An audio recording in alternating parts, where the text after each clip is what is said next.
পরিবর্তন হয়ে যেত। এখানে না, এই গেটেও আমার উঠতে দিতেন না, বলতেন পরে আসেন। গতকালকে আমি নোয়াখালীর কোম্পানিগঞ্জ, ওখান থেকে শেষ করে গিয়েছি কুষ্টিয়া ভার্সিটিতে। এই যাবার সময় ফজরের নামাজ পড়ছিলাম কুমিল্লার কোনো এক জায়গায়, না ওটা ভাঙ্গার এক মসজিদে নামাজ পড়ার পর মসজিদে ঢোকার পরে যে তিনজন মুসল্লি, তিনজন এরকম মুরব্বী, ওরা তো আর ইন্টারনেট ঘটে না যে আমারে চিনবে। দাঁড়িয়ে আছে অনেকক্ষণ, চিন্তা করছে ইমাম সাহেব আজকে আর আসে নাই। আমারে বলছে বাবাজি নামাজ পড়িয়ে দেন। কণ্ঠের যে অবস্থা, কথা তো বের হচ্ছে না, খুব কষ্ট করে 2 রাকাত নামাজ পড়ালাম। পেছন থেকে এক মুরব্বী বলছে কিসের ছাতা নামাজ পড়ালেন, শোনায় যায় না।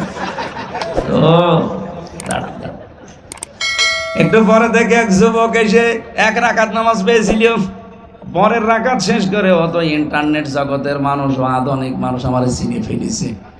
যে বলছে দাদা চুপ করেন, চেনেন? বলছে না, আমির হামজা। তাড়াতাড়ি করে এসে হাত পা জড়িয়ে বলছে হুজুর দোয়া করেন। এতক্ষণ গরম দিচ্ছি, এখন বলছে দোয়া করে। পোশাক এটা অনেক দামি জিনিস। হযরতে শেখ সাদী রহমতুল্লাহ আলাইহি সাধারণভাবে তিনি চলাফেরা করতেন। তিনি এক জায়গায় দাওয়াত খেতে গিয়েছিলেন, তারে ঢুকতেই দেয়নি।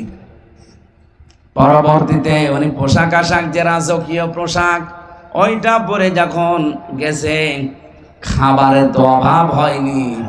উনি চিন্তা করলেন খাবার তো আমার জন্য এরা দেয়নি, দিয়েছে ওরা পোশাককে।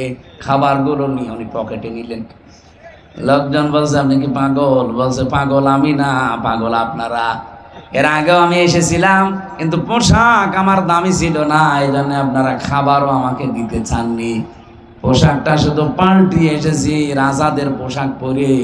এখন যে আদর আপ্যায়ন দেখতে পাচ্ছি, মনে হচ্ছে আপনারা সম্মান আমাকে করেন না করেন এই পোশাককে। এই জন্য খাবার খাওয়াচ্ছি পোশাককে, খা।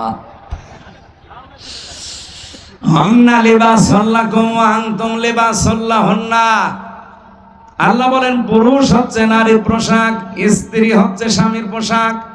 মা বোন যারা এসেছেন সাবধান, আপনি কিন্তু স্বামীর পোশাক পরলে মানুষের সম্মান যেমন বেড়ে যায়, স্বামী স্ত্রী এমন ভাবে দুনিয়াতে চলাফেরা করবে একে অন্যের কাছে যেন তাদের শ্রদ্ধাবোধ এবং সম্মান থাকে।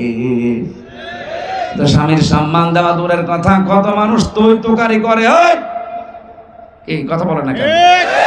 এগুলো তো শহরে আরো বেশি। স্বামীর নাম ধরে পর্যন্ত ডাকে সোহাগ, ও সোহাগ, মনে হচ্ছে ছোট ছেলে। না, স্বামীর নাম ধরে আপনার ডাকা যায় হারাম না, জায়েজ আছে, কিন্তু সম্মানের সাথে ডাকা লাগবে। তাকে আমার আল্লাহ আপনার অভিভাবক বানিয়েছে। আর রিজালু কাওয়ামুনা আলান নিসা, পৃথিবীর ময়দানে আমি নারীকে বানিয়েছি আজ্ঞাবহ, আর পুরুষকে বানিয়েছি অভিভাবক, গাইডলাইন দাতা, নেতা। এই কথা বলেন না কেন? আয়াত দ্বারা প্রমাণ হয় যারা নেতৃত্বে আসবে এই মানুষগুলো পুরুষ হওয়া লাগবে। মহিলাদের নেতৃত্ব দেওয়া জায়েজ নেই। এই কথা বলেন না কেন? আর আবি হুরায়রা রাদিয়াল্লাহু তাআলা আনহু قال قال النبي صلى الله عليه وسلم لا يفلح قوم। হযরত আবু হুরায়রা থেকে বর্ণিত, নবীজি বলেন ওই জাতি কখনোই সফল হতে পারে না, উপরে উঠতে পারে না, যে জাতির নেতৃত্বে কোনো মহিলা আছে। 54 বছরে আমার মনে হয় আজ মাথা তুলে দাঁড়াতে পারি না আমরা এই কারণে। কথা বলেন না কেন? আমেরিকার দিকে তাকান, জাতে মাতাল হলো তাহলে ঠিক আছে? আজ পর্যন্ত কোন মহিলাকে নেতৃত্বে বসিয়েছে? বলেন বলেন। আমরা এমন জাতি, আল্লাহর কোরআনের আয়াতটা যতদিন আপনি 100 ভাগ মানতে না পারবেন, আল্লাহর কসম এই দেশ উপরে উঠবে না। সুতরাং আমরা কোরআন হাতে নিয়ে বলতে চাই, আপনাদেরকে শোনাতে চাই, আগামীতে যারা দেশের নেতৃত্বে আসবে পুরুষ হওয়া লাগবে, মহিলা আমরা মানি না। এটা যদি সত্যি আমরা মানতে পারি, হাসিনাও বাদ, রওশনের সাথে বাদ, বাকিটা বললাম না। আসবে যারা কি বলেন বলেন, আমি জোরে বলেন। পুরুষ যদি এরশাদ চাচার মতো হয় তাও হোক, তাও তো পুরুষ।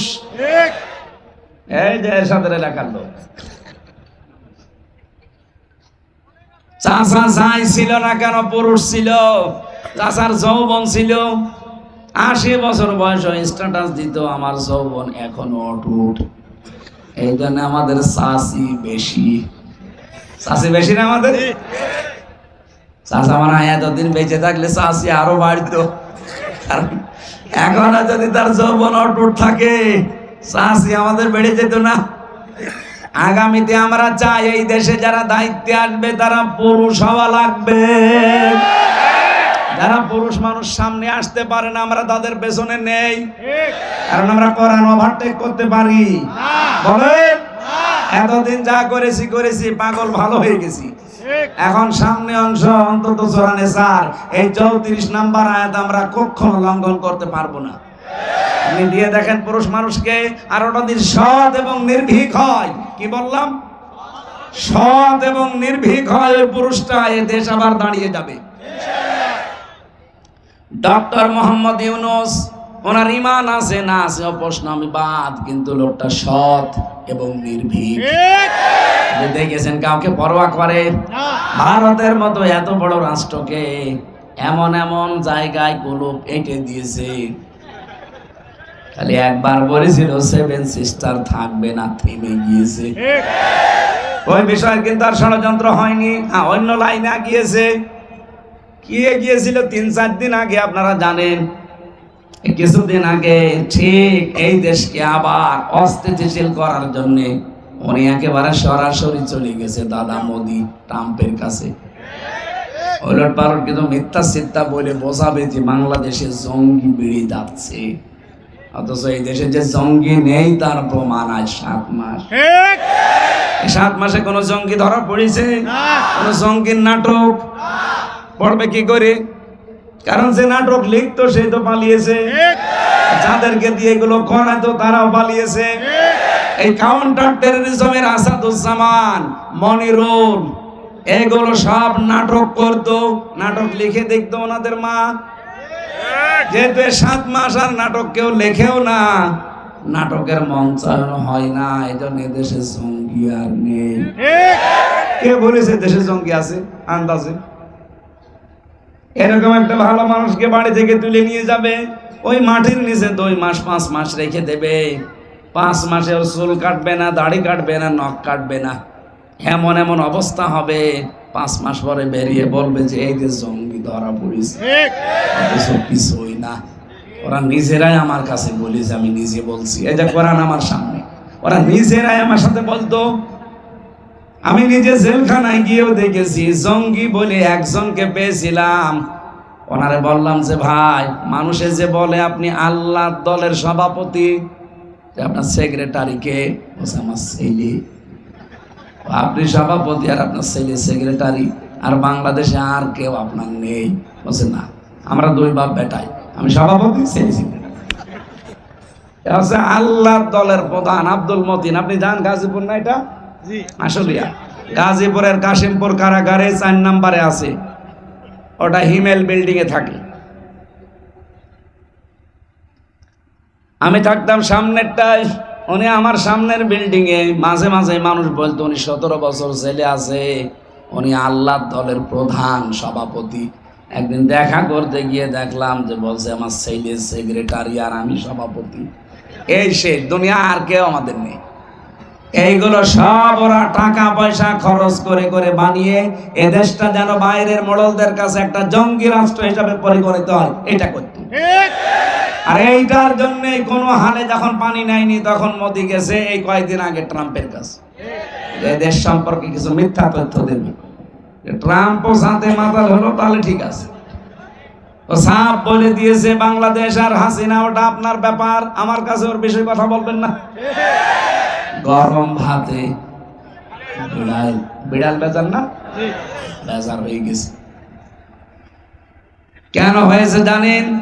ট্রাম্প কিন্তু সহজে কথা বলতো না যে হাসিনার বাংলাদেশ নিয়ে কথা বলবেন না, কারণ যেই দিন মোদি গেছে ট্রাম্পের কাছে ঠিক ওই দিন আন্তর্জাতিক মিডিয়াগুলো নিয়ে ডক্টর মোহাম্মদ ইউনূস গেছে আয়না ঘরে, আর ওই দিনই জাতিসংঘ রিপোর্ট দিয়েছে যে বাংলাদেশে যা হয়েছে 24 সালে এগুলো সব মানবতা বিরোধী অপরাধ।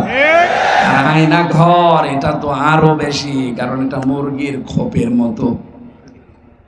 মানুষ এত কঠিন হতে পারে, এত হৃদয় কড়া হতে পারে মানুষের, এত পাথরের মতো শক্ত হতে পারে মানুষের হৃদয় ক্ষমতার জন্য, এটা আপনি নিজে না দেখলে বুঝবেন না। ঢাকাবাসী আমি যে কথা তুলেছিলাম, যেহেতু পোশাক মানুষের সম্মান বাড়িয়ে দেয়, স্বামী স্ত্রীর সম্মান বাড়াবে, স্ত্রী স্বামীর সম্মান বাড়াবে পোশাকের মতো, এই পৃথিবীতে রমজান মাসের দাম বাড়িয়েছে, যেহেতু রমজানের নাম কোরআনের কারণে কি, সুতরাং আজকে থেকে সিদ্ধান্ত নেওয়া লাগবে যে কোরআন শরীফের সামনে রমজানে মানার ব্যবস্থা করবই। বিশ্বাস আমরা করি, কোরআন আল্লাহর কিতাব, বিশ্বাস করি না?